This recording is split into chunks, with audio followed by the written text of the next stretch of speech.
за птичиот грип, за среќа, дека добро се спроведуваат мерките, дека агенцијата има добар систем на работа. Токму и птичиот грип е една од оние болести кои што за жал спаѓаат сега во зоонози, значи може да се пренесат и на луѓето. Кај нас немаме појава, имавме во 2 наврати појава кај диви птици, значи, а додека на фармите немаме појава од птичи грип, иако низ Европа, како што знаеме, хара ова болест, преку 50 милиони живина се уништени во европските држави, на европските фарми.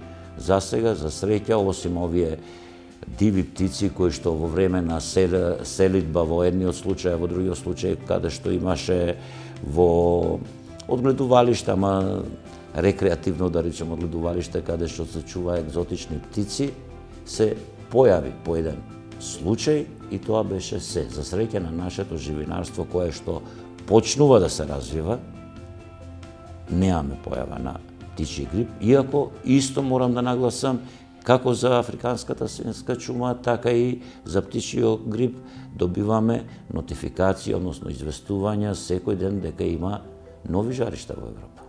И мораме да бидеме и ние, меѓутоа и фармерите, спремни за борба. Пред се заштита. И едната болест, и другата, па како и секоја една друга болест, подобро да се спречи отколку да се лечи. Превентивата е најбитниот момент.